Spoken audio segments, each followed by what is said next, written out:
Welcome to the segment of After the Fought, featuring your host, Afterfought.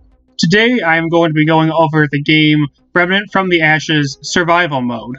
Warning, there is a strong language used in the game, not from my own, but from the characters that are in the game, so be warned about that.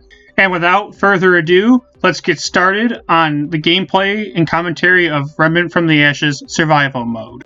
To get to Survival Mode, go to Ward 13, click Survival Mode, click the difficulty you choose, and you'll be there.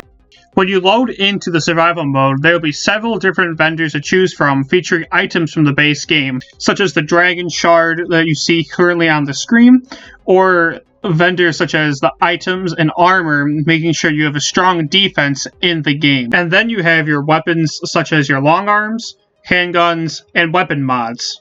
And then you go into your accessories such as the rings you got from boss drops in the base game. And then you will be able to buy consumable items, which increase as you consistently purchase them throughout the mode. And now that you know about the basics of Survival Mode, I will be going through the nuances that make the game mode unique. For starters, I really liked the weapon selection that came in the game, as you never felt underpowered and you always felt like you had a chance being able to defeat the main bosses, or at least the sub-bosses, in the survival mode.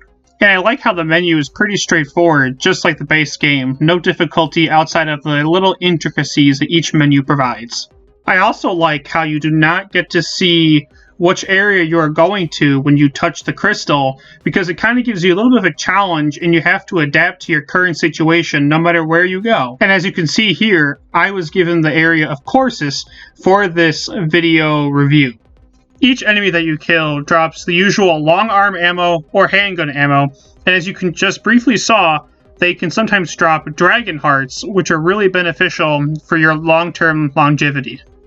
As you can see in the upper left-hand corner, there's a red bar and a blue bar. The red bar signifies how strong the enemies get, and over time they become way more powerful and a lot stronger. The blue bar represents your level and how strong you'll be.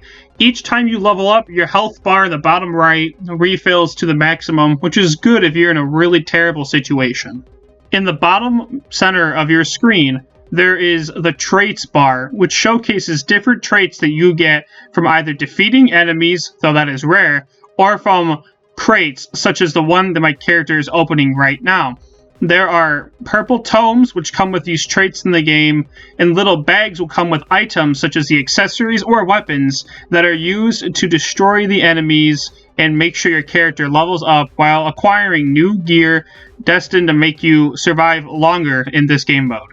The enemies themselves are pretty standard and the same enemies you probably fought in the base game of Remnant from the Ashes. I like the difficulty and challenge the game presents, but sometimes the game throws constant amount of enemies at you, making it kind of hard to figure out what you're doing and how you can survive. Kind of similar to Dark Souls in that sense, but at the same time Dark Souls have that balance pretty well figured out, while Remnant constantly throws enemies at you with no recompense. And the boss fights are just as hard as ever, especially bosses such as this one showcased here. When you die, you get the general quote that you have gotten from the base game from dying before, followed by a menu that tells you everything that you did, how many kills you got, what armor you were wearing, and how well you did in this game mode. After all this, I would give the game mode a 4 out of 5. And there you have it. Please like and subscribe for more content, and be sure to check out the After the Fought blog linked in the description below.